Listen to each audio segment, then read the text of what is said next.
Hello everybody and welcome back to a brand new episode of our NASCAR Heat 5 career mode here on the channel. I hope you're all having a great day. Today we take on our second road course race of the season here from Road America. Usually one of the wilder races for road courses on the schedule, but I'm looking forward to this one.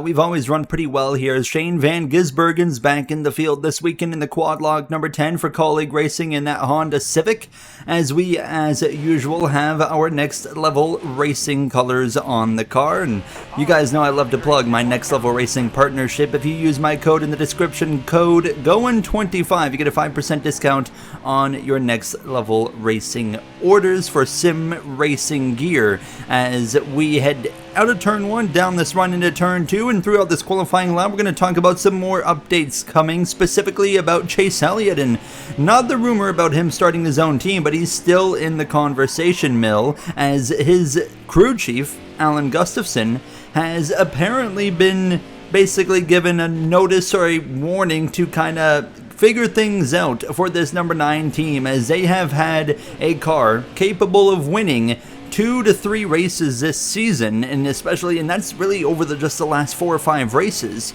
But Alan Gustafson has continuously made very poor strategy decisions, completely screwing over the 9 car, and instead of fighting for these wins, they're still not even in the playoffs, and that shows you how much Alan Gustafson has really fumbled the ball. Now, Chase Elliott's coming off of a non-top 30 result in Talladega, not necessarily because of strategy in that one, just because of super speedway racing. But Hendrick Motorsports saying, hey, there's a real chance Chase Elliott could leave and start his own team. And on top of that, we're going into a road course where we expect our driver to be able to fight for at minimum a top 5 and potentially a victory. Now, as we head down this front straightaway with a goal of a 2:09, we'll easily shatter that goal, but it wasn't the best lap I've ever ran. It's a 2:04.364, and that puts us P9. So yeah, some work to be done, to say the least, but I think we've got a better car than where we qualified. And speaking of Chase Elliott, he's on pole position alongside my teammate of Connor Zilish, SVG top 5 there. Chris Buescher again having a good road course run. Gio Ruggiero up there in the top 15 as well. So pay attention to him as we get ready to kick off this weekend. As you see the rest of the qualifying order, all the way at the bottom there, Parker Retzlaff. Now, as we're coming off of that monumental Talladega win and look to carry that momentum to get win number 3 this weekend into a back-to-back victory, as the Amazon Prime Series saw Brandon Jones win at Road America over Sage Karam, Ty Dillon Herbst as well. As you saw Daniel Suarez pick up a solid result there in the top 10 as well. My driver for my own team there, Trayton Lapsevich in P24. Rounding out the rest of the finishing order was Austin Green at the bottom of the grid. Now it's time for road course race number 2. Here we've got 2 back-to-back road course races on the way. Road America, then Mid-Ohio. 2 of the most exciting road courses on the Cup Series schedule in this career mode. Chase Elliott and Alan Gustafson mostly looking to turn things around for this 9 team here today. They are still yet to be in the playoffs, which is insane to think about when we were just talking about how good they have been performance-wise, as he looks to just try and run away from pole position. Now Kyle Larson had to replace a transmission before the race. He'll be starting from the back. He's of course coming off of his second win just recently, as we get ready to kick things off for this quick trip race here from Road America. Now starting P9 behind the number 1 Trackhouse Honda of Tyler Reddick. The green flag is out and we're underway. Now it's Hendrick Motorsports and Junior Motorsports on this long run into turn 1 that command the front row. As if you start on a odd number, you actually start on the left side of the track here. So of course P9, we're on the left, the outside, a bit of a disadvantage into turn number 1. Chase Elliott still wheel to wheel with Zilish on the run into turn 2 now. And you know, one thing I've thought about is, surprisingly, we have never had like a proper 1v1 scrap with Chase Elliott, which is hard to believe because here he is on pole. I'm realizing it could be a potential today that one of the road course kings of the Gen 6 era and then the road course king I would consider myself of the next gen era, unfortunately those two worlds have not collided at all in this career mode, as we get really aggressive into the braking zone. 3 wide up the inside of SVG, and we're up to P6, battling for P6, P7. Rajan Karuth up there having a solid start to this this race after, of course, which was a pretty horrific ending for him in Talladega, as they're battling quite hard up there, making contact. Speaking of contact, Busher up my inside, runs into the side of me, knocks me off the racetrack here now, and now we're under pressure from Reddick, and oh, just like that, we're already back down to where we started in P9, but we'll clear the number 1 of Tyler Reddick, get at least back up into the 8th position. Look at these guys scrapping it out up here in front of us. It's Elliott and Zilish who have already run away from this field, and third on back with Ross Chastain, Carruth, SVG up there in the mix as well, as we're just kind of waiting for this to settle it out now, as SVG backs out. Now he's on my door into the right kink right there. We make big contact. Somehow we both avoid incident, but that could have been way larger. Usually you see AI collide in that corner. This time it's me with an AI, as SVG was backing out, letting some traffic go, and I tried to take advantage, but unfortunately for me, maybe not really being happy with me after that early lap 1 move, as the aggression is picking up early on, as I completely screw up at the end of lap 1 here, running over the 1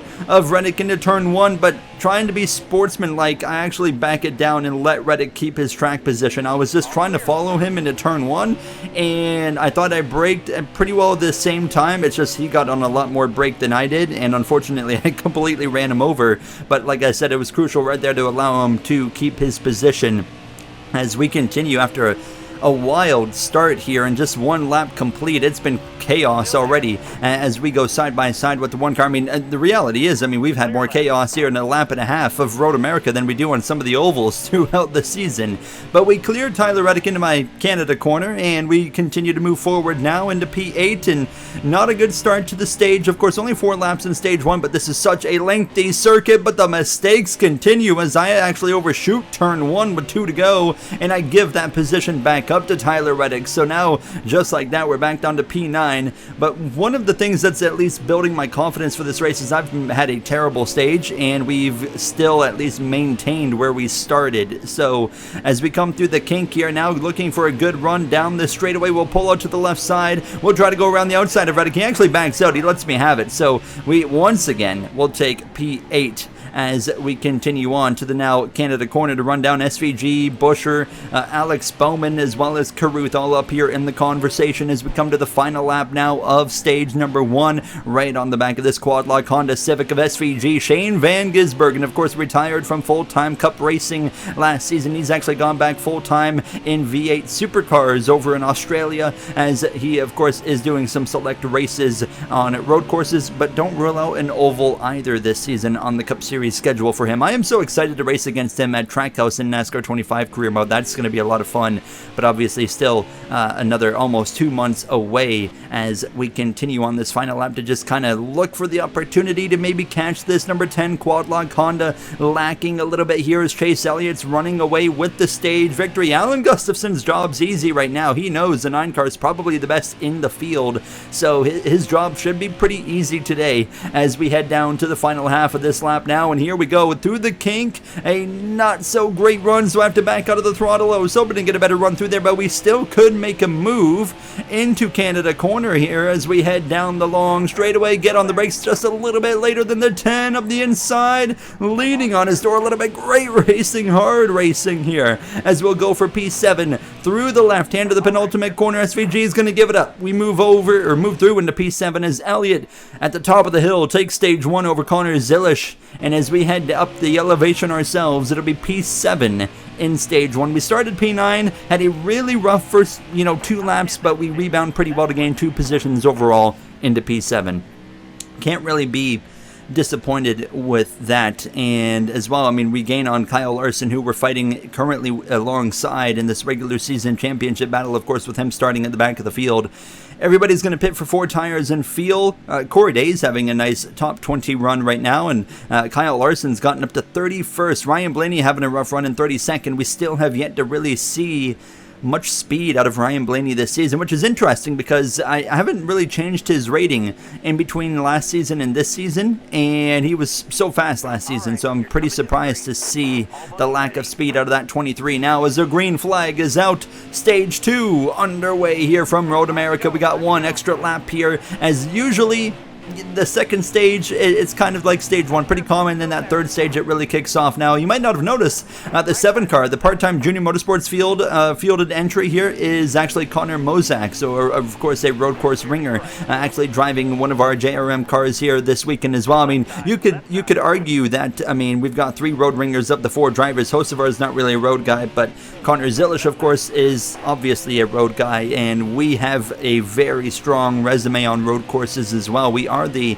winningest driver in this career mode on road courses as we continue to follow SVG here into the heavy braking zone, into that 90-degree left-hander. Bowman actually getting knocked by his teammate of Christopher Bell right there. Bowman having a nice run, which is great to see because it's not been, you know, the season he ended last season where he almost stole the championship from me. He hasn't quite carried that same speed into season 6 as we'll clear this ream number 20 of Christopher Bell, clear of him. And we've been talking about Joe Gibbs Racing as a whole. They've only got 1 driver in victory lane, and he's won 2 of their races, with Jesse Love, of course, with the win in Atlanta in that super speedway style race, and then of course in Phoenix just a few rounds ago. So it's not been the season they're necessarily looking for as we'll clear the 18 Ally Financial Toyota Camry of Alex Bowman and now take P6 as we look to get once again after SVG. I feel like we've been looking at the back of that number 10 for quite some time, and he's right there tucked in behind the 48 of Raja Karuth now. Another Hendrick driver that's not in the playoffs currently. Of course, Hendrick Motorsports is another team that's only got 1 driver in victory lane and 2 wins again. It's Kyle Larson, and of course we are the only other multi-time winner this season, while after we picked up that win last episode in Talladega, and it was so fun winning that Talladega race. I really hope you guys enjoyed the production of that one, of that final lap. I really tried to make that like a big grand kind of moment coming to the line, and that's kind of the production value I want to really emphasize and take it further going into the tail end of this career mode and really heighten it into the NASCAR 25 career mode. I got so many things planned for that career mode that you guys have not seen in this career mode yet as we go for a lunge up the inside of SVG into turn 1 again, leaning on his door a little bit. We have had so many moments of racing with SVG on these road courses and hard racing, you know, beating and banging, and he's come out on top of us in a win at Sonoma. We've come out on top of him in a win at Sonoma. Obviously not looking like either of us are going to be fighting each other for a win today, but I think we're making progress here as we continue now to lap 3 of stage 2. We've gotten ourselves into the top 5 for the first time here today, and Connor Zilish, he is down in 3rd, so he's lost 2nd to Ross Chastain, who's having a season-high run right now, outside of, you know, a few races back when he was leading and lost a tire. Around goes the 17 off contact with Mozak Busher, and the caution's going to come out, and that's going to end the stage. A big impact on the concrete wall. The stage, we were coming to 1 to go. It ends a lap early. Chase Elliott sweeps the first 2 stages. Chastain, Zilish, Karuth, myself, the top 5, and Mozak hangs on to the top 10. Busher's day is not over, but obviously some repair is going to be needed for that 17, and a driver that's been really consistent on the road courses this season, it seems like so far. He's going to have some work to do to recover, but I think it's going to be possible. We're going to take tires and feel, and we'll jump up to row 2 to the right side on the inside lane into turn 1. We overtake the 48 Overstock Cadillac of Raja Karuth now as Chase Elliott and Ross Chastain lead the field on this long front straightaway. It's going to be stage 3, 12 laps of racing to go, and you've got Junior Motorsports taking that 2nd row as we're going to try and help that 45 really push him off into turn 1. We might have gotten a little bit too aggressive. We've sent him sliding, and he'll save it, and once again, that time I could have maybe pulled over to the right side of the track, but just didn't quite do it, and we just kind of stayed put behind him. And I've made a few mistakes here today, just trying to lean a little bit too much on some other drivers and not what I wanted to do. We've put Chastain from 2nd down to 5th, and we've made no gain or no loss. We're still P4 behind now the 48 of Karuth. Not what I wanted to do with Chastain right there, I swear. I mean, yeah, just lacking talent on my end right there. So now, Chase Elliott continues to lead over Zilish, and it's basically, yeah, it's Hendrick Junior Motorsports here, your top 4, and then 2311 with that 45 Busch Light Toyota Camry, as we've got an opportunity to go up the inside of Karuth into the long right-hand carousel right here. You got to be so patient on throttle as we'll clear the 48. Thank you very much. Moving into P3 on this opening lap of the stage, we've recovered already very well after that moment with Chastain. Now we are free to try and run down Zilish and Elliott. I think we have the pace to fight with both of them before this race comes to an end. We just got to be mistake-free. Speaking of mistakes, Ryan Priest makes contact with Kyle Larson at the back of the field, and he's going to hit the wall. No caution, and as that's happening, we got more problems coming to the tail end of the lap. The tire down on the 11 of Corey Heim. Around he goes into the grass. He's going to have to limp it back to the pits. No caution for either incident. We keep it green.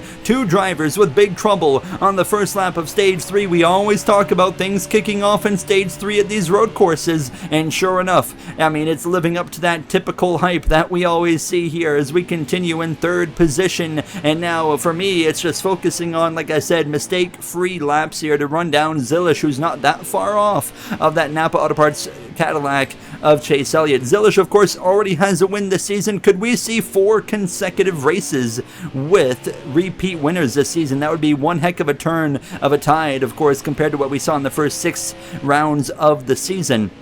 However, for me, we're coming to lap 15 at this point, coming to 10 laps to go, and this is going to be really interesting on feel because you can really stretch feel to make this a one-stop race, or you could make it a two-stop race. It's going to be interesting. Basically, the only way you're one-stopping this race is if you stay out until the absolute furthest possible you can on feel, and you might be able to make it to the end. If you pit 1 lap earlier, if you pit, say, with 2 laps of feel left in the car, you're not going to make it to the end of the race. You're going to have to pit a second time. So that was certainly something looming in the back of my mind. His strategy is probably going to open up as we are just slowly making gains on these 2 front runners, and Elliott seems to be edging away from that Red Bull 88, and I feel like we were very, very slowly making some headway of our own on Zilish. We've had some very, very sporty battles with Zilish over the last few races, and we could be in store for another one here today, but making some serious gains on lap 16 here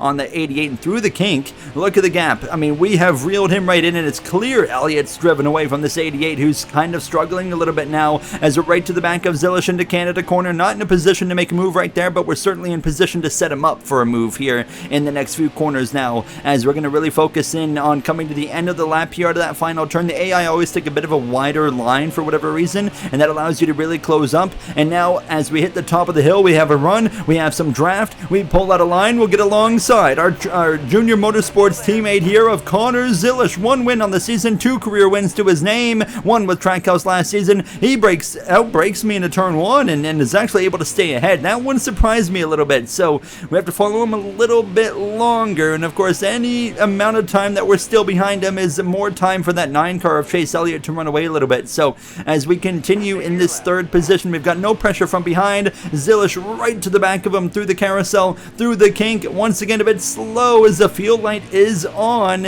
as we're right to the back of this 88's back bumper. Now it looks like he's going to let me go. So there we go. We clear Zilish.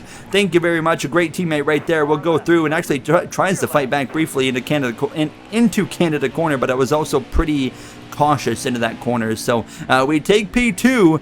It's game on. Does Chase Elliott pit here? Is he going to commit to 2 stops, or is he going to commit to 1 as we come out of this final turn?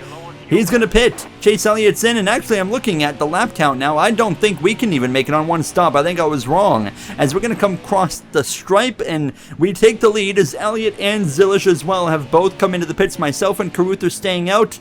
It is going to be really, really close on feel. I think we can do about 5. You can maybe stretch it to 6 laps on field. You can do 5 for sure, but you might be able to stretch it to 6 as we come out of the final turn here, and we're going to, of course, come into the pits. I can't go any further than this lap, so we're going to be pitting lap 18 coming to 19, so we are going to have 6 laps to go. I think, yeah, I mean, you see it's going to be 6 laps of field, so we can make it. We can most certainly make it on feel. It will be tight. It will certainly not be easy. It'll be close, but we should be able to make it across the line. And with a caution, we'll guaranteed make it, but we of course have no guarantee of a caution. Now let's see how far Chase Elliott comes out in front of us and how much ground we have to make up on him, but he should be a lap short. We're actually going to come out in front of the 9. We beat the 9 out of the pits. We're now taking control of this race, and we have a feel advantage. The race has been put into our hands as Chase Elliott realizes what's happening. He needs to be on attack mode to try and make sure I'm burning fuel. I can't have any opportunity to save fuel, etc., as he's right on the back of us already. Now, we know that Napa Auto Parts number 9 is quick today. I don't know if we've quite got the speed for him, as look at him. He's gaining, even without draft. He's just got straight up more speed than I do as we head into the braking zone. That 9 car up the inside, and as I try to even outbrake him, I outbrake myself. We go wide, and to the lead again goes Chase Elliott, and he is hoping just for some kind of caution to make the fuel situation work out for him. As we come through the kink now towards Canada Corner, though, we continue to battle it out, and Elliott makes it easy. He doesn't really fight it there,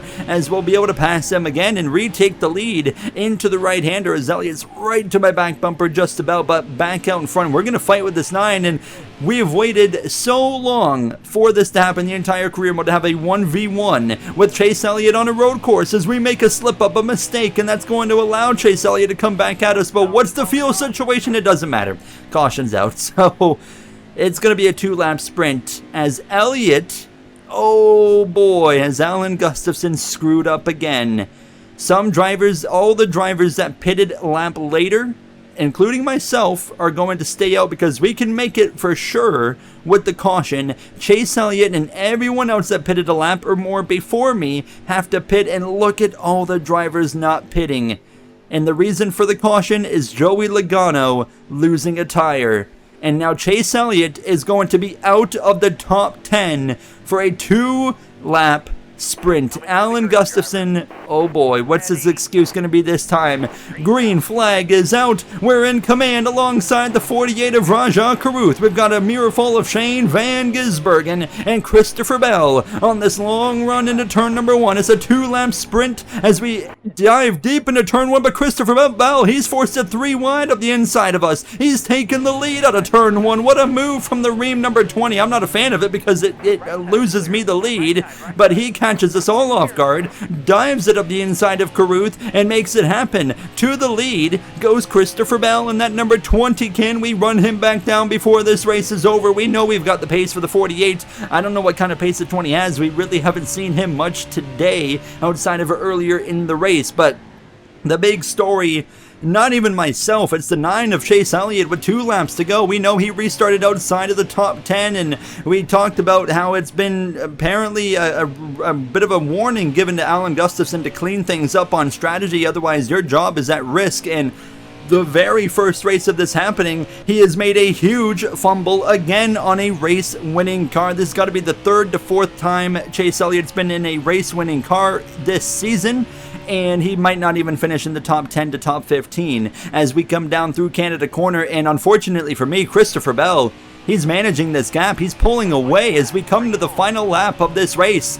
And now it's going to take a miracle, as I thought we would be able to run him down pretty easily and run away with the win, but it's not happening as I actually outbrake myself into turn 1 trying to get there, and suddenly we're realizing Christopher Bell, he's about to win this race. He's going to get his first win of the season as he's completely come out of nowhere on this final restart and stolen the lead and has driven away. I mean, he's opened up the gap to 1.4 seconds as I just don't have the speed to get to this guy. So now we need to hope for a little bit of help as I'm driving super hard into these corners, trying to make it stick, trying to get this thing slowed up and go as deep as I can, just trying to find any 1/10 of a second that I can right now that's going to make a difference. But I mean, look at the gap visually, you see it. We're not going to gain that before this lap is over unless there's a mistake or an issue for that number 20 as he's still leading by over a second. We come through the kink. This is the final part of the track. We can gain some serious time. We really push through there, but it's not enough. Christopher Bell, he's got this thing in the bag as we head down through into Canada Corner for the final time. Take a shot every time I said that name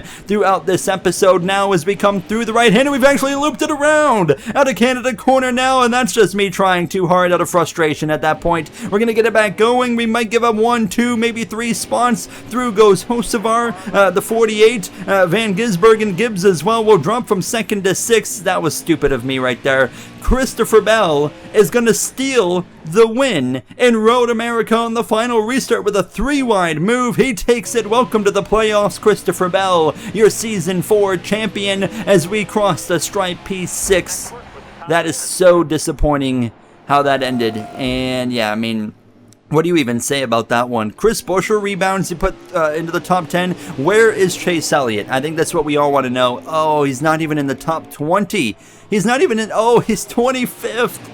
Chase Elliott is 25th. Even the drivers that were on his strategy that pitted behind him somehow beat him as well. That is horrific. Kyle Larson ends up 30th. I mean, just no Hendrick cars in the top 20 outside of Rajat Karuth in the 48, as it's Hill and Heim at the bottom of the grid. That's going to be a big hit for Heim in the standings here. In the regular season standings, we even after that rough day and an embarrassing few moments, we still have extended our championship gap over Larson and Zilish. But let's look at the playoff grid. Chase Elliott, he is now a good 20 points out still. He's been still hovering around that same area, so even with their strategy fumbles, they're still keeping themselves in the fight. And we go into Mid-Ohio, and that's going to be a make-or-break deal for Chase Elliott's crew chief and Alan Gustafson. We need to rebound ourselves. I'm not happy with how that one ended, and I'll see you guys in the next one. Have a great day. Thank you for watching.